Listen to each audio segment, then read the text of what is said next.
And early retirement is available to more of you than you know. Now, I'm not saying you hate your job and you have to stop tomorrow. I'm saying if you love what you do, great, keep doing it, but know when you're truly doing it because you want to, not because you have to. And if you don't love what you do, great, let's find out how much longer you need to do it. And sometimes people come to me and it's like, all right, I've got $200,000 a year coming in every year. It's really tough for me to switch to this other role. It might only pay me a quarter of that or half of that. I'll say, let's see if that even can help bridge the gap. Because more often than not, it makes a bigger difference than you think. So part-time income, health insurance, and the considerations around that. How much can you withdraw every single year and make sure you're not going to run out of money?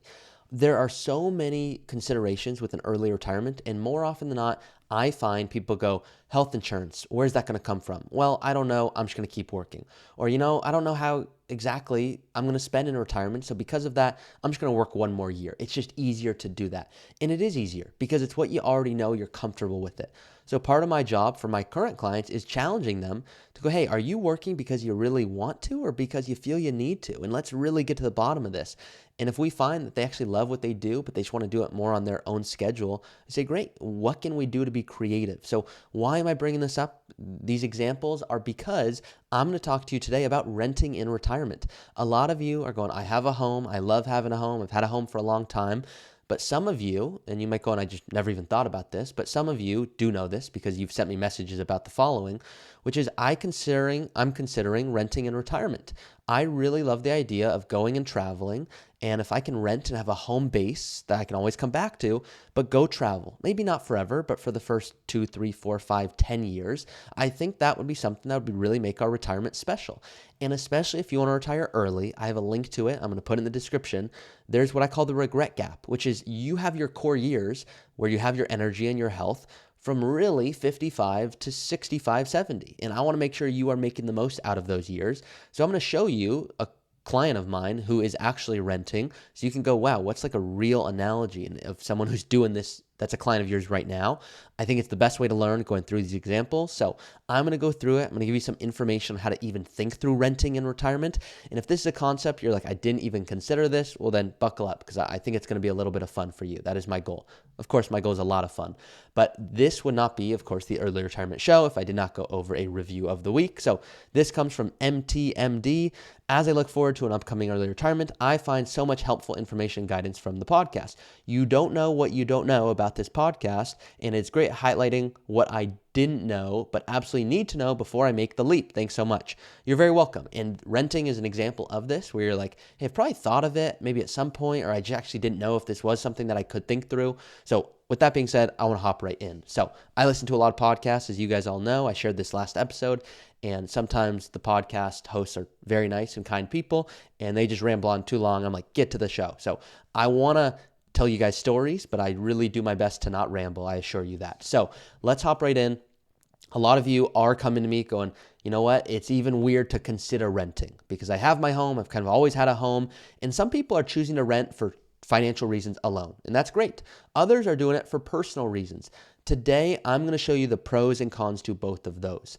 Renting a home in retirement, this whole concept, it can be really awesome actually for a lot of you because you might have a low maintenance lifestyle. You might be single. Even if you're a couple, you're like, hey, I am considering renting, but what are the downsides? So just like with everyone and the way I do my process is, and I'm going to connect the dots, I assure you guys right now, I'm going to go through some of the downsides of renting, okay? Then I'm going to go through the benefits. But the reason I do that is the same way I show my clients the way we invest. Because if I showed you a graph showing all the awesome features and the amount of money you can make if we invested XYZ strategy, you'd be like, I want that. What you're not seeing is the volatility and the level of discomfort that people go through to get those returns. So I want to start with what are the tough conversations, the tough things to think through, because when people come to me, they'll say, all right, do you get like 100 calls when the markets go down? I get, no, I actually get 0 calls. They're like, why? I go, actually, that's a lie. I get 5 calls, and those calls are from people going, can we please do more Roth conversions? But mainly the reason I'm giving you this dopey example is because people are coming to me, and we've already had the conversation about can they weather these downturns? Can their portfolio do that level of a 20 or 30% decline and still be okay? For some people, it's no. For others, it's yes. So with that being said, here are some of the downsides of thinking through renting. Okay, then we're going to get to the fun stuff. Rent prices can go up over time, and there's a benefit of having that home payment maybe you've had it for many years and you're like, hey, I'm just used to paying down my mortgage and now I don't have a mortgage. And I love this concept of I've got property taxes and maintenance, but that's kind of it. With renting, you've got to think about it a little different in your budget because that's going to rise over time more often than not. It's really important if you plan to stay in that same rental for a long period of time. Now, when I say long, some of you are going, what is long? Long can be like 5 years or 10 years or 15 years. It can really be anywhere in there. So these are just some basic stats that we've pulled up, which is Federal Reserve economic data from 1970 to 2020, should I say, about 30 years. Rent increases about 4% per year. Over that same time frame, inflation went up by 3.9% per year. So pretty much the same. Now, rent today is essentially saying if you had to pay $2,000 every single month, that would turn to about $2,700 a month in 10 years. So if you wanted to pay that same rent payment, $2,000 a month wouldn't cover it. $2,700 a month would be the equivalent of a $2,000 payment. After 20 years, $3,600 a month, 30 years, $4,800 a month, and so on. So, number one, downsides to renting. Costs are going to increase over time, but it's okay if you have a plan for it. Number two, you have less control over your living situation. Now, that's obvious. As a renter, you just have less control than if you owned your home. There's less customization and flexibility. Your landlord could just make you move at any point, and that's disruptive to a lot of people. So I know some of you by now, I've gotten pretty good at my listener questions. You guys submit a lot of questions, so thank you for doing so. And if you're unaware that you can submit a question and give me a comment or just a question for a future episode, of course, you can do it on my website, earlyretirement.podcast.com. But with that out of the way, I know a lot of you are like, I don't like disruption. I don't want to be forced to move. I want to stay in my home. Great, you can absolutely do that. But if you do want to rent and you're still thinking through this, there are ways to accomplish having more flexibility, which is renting a single family home versus renting in a community. You could rent in a senior living community. So you can kind of choose the rent style that you want, the one that resonates with you. Now, you don't have equity as a renter. You don't build equity in your home. But oftentimes that can be beneficial. Why? Well, now you have other assets that you can invest for more growth or you can spend more. You just have more freedom. And so the ultimate kind of takeaway for renting, I want you to think renting, flexibility. I have clients that are spending more to rent than if they went and purchased a new home right now, and they're happy to do it. And the reason is they want to be in one place next year and a different place the following year and so on. So I want you to just be careful of this because a lot of people make this mistake where they're like, my home is my plan B. No matter what, I've got my home. I could sell it if I need to. And it's not bad, but the problem with that is oftentimes people say it's my plan B, but they really do refuse to leave. And so it's really not a plan B. Now, for some of you, it really is. It's, hey, worst case, I could sell my home and I could be okay. But a home can be a really nice asset for that role of a plan B if you're willing to actually use it that way. So if you're renting, what this means is you don't have a home that you could sell if you need more money in the future. This could be a problem if you're going to outlive your savings. And on top of that, if you don't have long-term care insurance, we need to think about that. So I have a whole bunch of episodes dedicated to specific long-term care that you can check out if you go through my previous episodes. So those are some downsides, and I absolutely want to make sure that you think about them. A few other quick ones, should I say, just things to consider about should you rent or should you buy, is taxes, okay? If you lived in your home for a long period of time and you're going, I want to sell my home, that's great. You might be paying a lot in taxes. So it depends what state you live in, but if you're in a community property state, of which there's 9, I believe, there's 9. California is one of them, and that's where I live today. If one spouse passes away, and it's a jointly owned home, then there's a step up in basis on that whole property. So you're going, Ari, that didn't sound like English. What on earth did you just say? What I said is, and we can use my parents as an example, is my parents are house rich, cash poor. Okay, they have a home in Malibu, California worth $6 million, and they're still working in their 70s, meaning they have a ton of assets in their home. Their net worth looks good, but they're still working because they don't want to leave that home. And they'd be paying a ton of taxes if they did choose to sell it. So they're still working and they enjoy their work, fortunately, but they're working and it's because they don't have a ton of retirement savings. So house rich, cash poor, you've probably heard that concept before. Another concept I'll talk about is qualified rich, cash poor, which is the concept that you might have a ton of assets. You might have 3 or 4 or 5 million bucks, but it's all locked up in a 401k or a Roth IRA or an IRA. So great, it's there, but we can't really use it. What good is it at that point if you want to retire at 55 and need to tap into it? So with that being said, example here, my parents bought the home for about $700,000 nearly 30 years ago, and now it's worth $6 million. So what that means is if, God forbid, something happens to one of the spouses, there's a step up in basis. And so now the cost basis, essentially what you purchased for, is now stepped up to that $6 million. So just so you know, FYI, community property, a little quick estate planning lesson for you. Now with a common law state, so if you're not in Arizona, if you're not in California, if you're not in Idaho, if you're not in Louisiana or Nevada or New Mexico or Texas, Washington or Wisconsin, if you are not in any of those, you are in a common law state. What that means is you get a step up in basis on half of the home that essentially was deemed to be owned by you, by each spouse. So it's a little differently. I'll do a whole episode on that if you guys thought that was helpful, just general, let me know. The budget. The budget is a big one. So now we're going to go to thinking through, okay, what are some positives of renting? How do we think through this? Let's get to some fun stuff. So your budget. How much can you afford to spend on rent each month? It depends. Where are you going to be in the country? And I want you to look at what's called the price to rent ratio. That's of a starting spot. That's where you're going to start. Divide. Now this is going to be a little nerdy, but if you want to really have some fun, this is a way to think through it, okay? So you can, my clients call me nerds, by the way. I'm totally fine with it. I want you to divide the median, not the average, the median home price by the median rent price. The higher the ratio, the cheaper it is to rent versus buy. Okay, let's say that one more time so it doesn't sound like Portuguese. The higher the ratio, the cheaper it is to rent versus buy. So a lot of you, I want you to pause and go, okay, what is Ari really saying here? Well, I have links to all these different things, and I'll include some of them below so you can see what I'm clicking on, because there's a bunch of stats on this if you're even considering renting. And if not, totally fine, but I'm going to include it in the description below. You're going to see what I'm talking about. The cheapest is Pittsburgh. There's a 12 times price to rent ratio. What does that mean? The median home price is about $200,000, really $188,000. The median monthly rent is $1,300 a month or $16,000 a year. Now, that's the cheapest on this price to rent ratio. If we're looking at the opposite, the most expensive, that's it's San Jose, where there's a 38 price to rent ratio, meaning the median home price is $1.43 million and the median rent is $3,000, a little north of that. So there's a ton of other factors, and I'm not saying go move to Pittsburgh because of this. Unless you're in Pittsburgh and you're going, oh, yep, people should live here, it's awesome. That's fine, but what this is really saying is if you're in Pittsburgh and you want to stay in Pittsburgh, then it could make more sense to buy. That's what that means because of the price to rent ratio. What this is saying is if you're in San Jose, it might make more sense to rent because of that, once again, price to rent ratio. So just cool stats to be aware of. Lifestyle, this is probably the biggest one. I already mentioned it before, but flexibility. The more flexible you want to be, lean towards renting. Even if you're paying more, it feels weird. I get it. But more stability, you just like that it's in your blood. If you probably know what I'm talking about, if you're one of those people going, yeah, I am a homebody, lean towards buying.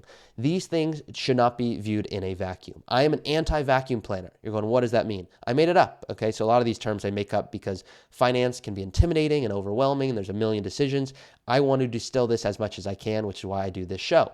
And so that when you guys reach out, you've interviewed us for thousands of hours, so you know what we're all about. The point here is if you're considering renting and you're going, okay, what makes most sense? Should I rent? Should I not rent? As you're looking at this, I don't want you to go, should I rent? Should I not rent? That's it. It's what about my tax strategy? What about my estate plan? What about how much income I need in retirement? Do I have a pension? Do I have rental income? When's my Social Security collection going to occur? All of these things have to rely on one another because more often than not, people do this in a vacuum. They'll say, I don't know when I should collect Social Security, but 62 sounds good. They don't understand that if you collect Social Security early, it shoots your income up. So that's a good thing, more income, but wait a second, what about tax strategy? Well, now tax strategy is not able to be done as effectively because we have less of a bracket that we get to fill up. So there's nuance to this planning. So let's go back to the fun. Clients, more often than not, who are selling their home to rent, it's because they want to spend years driving across the U.S. or slow travel in Barcelona or doing all this fun, awesome stuff. And that's awesome, but that can be very expensive. So if you had a home that you were paying for and you were doing all these things, it could be tough. So sometimes renting can make sense. And if you are renting and going, you know what, I'm going to rent, but I'm going to have that be an Airbnb or something else like that, like you can get really creative with this. Now, I always want to be careful with my clients. Sometimes they say they'll do that. I'm going to go rent. It'll be an Airbnb. I'll put my stuff in storage, but they're actually traveling, worrying about being a landlord, and if something breaks, and what if they need a fix, and even though they have a property manager, if they have a question. So I call that the ROH, return on hassle. Is it worth the hassle to travel and be worrying about these things? Probably not for a lot of you, especially if you have the money to do so. If you're like, I'm absolutely miserable at my job, I want to go do slow travel, I want to be out of the country, and I'm open to working with a property manager because I've done it for 20, 30 years, and I think it makes sense, okay, then maybe it makes sense. But more often than not, I find my clients want to travel and not worry about what's happening back at home. So just pro tip there. Now, you don't know ultimately where you're going to settle down if you're going to rent, and that's okay. But sometimes it's nice to go, wait a second, like, where's my daughter going to end up? Where's my son going to end up after school? Or I don't know where I'm going to want to be, but based on family, I'm kind of earmarking this area. It's better to rent for these people more often than not, just because you're like, I don't know where I'm going to want to live. So financially is one section, and then lifestyle is another section. I'm going to give you two quick dopey jokes, then we're going to get to the final pieces here. I'm going to connect the dots. Is someone said, Ari, I'm thinking about declining a bonus. I'm like, why? They go, well, I'm going to get taxed on it. I go, yeah, but it'll be a net positive to you. They're like, Ari, I just don't feel like you understand what I'm saying. I don't think you're a very good listener. I just told you I don't want to accept my bonus. I'm going to have to pay more taxes. The government has enough of my money. And they're going to get my RMDs later. I'm like, yeah, I know. And I tried giving a few examples, but you see, even if you get a bonus and you pay taxes, you'll actually have more money. So at the end of the day, you'll have more. And they're like, I just feel like you're not getting my concept. So it's a dopey joke, of course. But the point here is I don't want you to just go, okay, I'm not going to take a bonus because of taxes. So same thing, that analogy there is silly, of course. But the point is, I have someone who's like, all right, I think I should move to Florida. I'm like, why? They're like, well, it's more tax advantageous. I'm like, do you want to move to Florida? They're like, no, I hate it there. I'm like, then why are you moving there? They go, did you not hear me? Like, I'm not going to pay much in taxes. I'm like, I know, but if you want to retire early and you need to have tax implications, be at this X level, and Florida is a spot to do that, let's consider it. But I don't want you to just move because you're going to be paying less taxes. I want you to live an awesome life. And for some people, it's they want to be in Florida and that's where they want to be, or Texas, and that's awesome. Go live there because you want to live there. But don't let just a tax state essentially be the reason you move. So that's a little silly. Now, regarding health, always want to check in on this because I have a few clients. Health is big consideration. For a lot of my clients, I'll actually say, you might need a more accessible home. So renting just might not be an option for you. Let's talk about investing goals for a moment. I know this is a bit of a longer episode, but there's a lot to renting. And some people, they want to build equity in their home because it's, once again, their backup plan. The question is, some people actually don't use it that way. They want to pass it to children for long-term care. They're saying, you know what? And I'll get this question, like, Ari, if I don't have a home, how on earth am I going to build equity? And I go, well, let's look at this example. Let's assume you sold your home and you have $1.5 million. Now you could buy a new home or you could rent. And if you go rent, you would need to invest that $1.5 million and use withdrawals from that to pay your rent. I'm sure you guys are thinking through this going, yep, I'm kind of waiting for Ari to get to this point. Well, if your rent is $3,000 a month at this point, just conservative example, that's about close to 2.3% of your $1.5 million. So if you could grow your investments by 6% over the next 20 years and take out 2.5% for rent, well, you'd have about $3 million in your investment account at age 90. Now that's conservative because really $1.5 million, it's not going to really cover all of your housing expenses if you paid cash. There's still be property taxes and maintenance and more than that. So the reality is you probably have more than that, but these numbers I'm just choosing as an example so you can go, okay, could I still leave a legacy to my kids if I wanted to? Yes. It's not as if renting is going to suck out the life where now all your other goals aren't applicable or possible, should I say. Now, those are some numbers. Now, that's assuming you were in San Jose. Now, if we want to use the Pittsburgh numbers that we talked about before, and both my partner, James Knoll, if you don't know, we're big proponents of at least considering renting. So this example we go through in our podcast because we want you to at least consider that there is a ton of creativity with early retirement planning. So let's assume that you live in Pittsburgh. I don't know exactly how much you'd receive if you did sell a home, but pretend it's $250,000. That's enough to buy a home for $188,000. That's assuming, once again, you want to buy a home and not rent. And that's assuming you'd have $62,000 left over. So you buy a home for $250,000, let's assume you sold your home for $250,000. You buy a home for $188,000. That's $62,000 left over. So that $62,000 now can go to a fund to pay for property taxes and maintenance and what have you for the next 20 years. Or, a big or here, you can invest that $250,000 and that can support your rent for the next 20 years. In other words, that $250,000 would cover your cost of living, whether you rent or own. And if you rented for $20,000 a year, that essentially is going to represent about 6.5% of your $250,000. So a lot of numbers there. I'm going to include the link to how I came up with these numbers, like where did we actually find these in these popular areas. So if you're considering renting, where should you think through for pros and cons purposes? It's so important, obviously, to weigh all of these before you actually make a decision. And please do talk with an advisor, either someone on my team or someone else that you're currently working with. And if your current planner is not giving you guidance on tax and Social Security and renting, or even proposing these ideas, it's not saying they're a bad advisor. It's saying, number one, the firm that they work with might not allow them to do their best work. That's a reality, okay? I'm interviewing a lot of new advisors to join my firm so that we can specialize in more early retirement specific planning. And more often than not, they're awesome advisors, and their previous firm just didn't let them do tax planning, or didn't let them have a podcast, or didn't let them share their thoughts on retirement. And I think a big aspect of having an advisor is to be able to help with decisions like renting and things like this. So number one, if I'm going to summarize this, be prepared to move. If you rent, be prepared.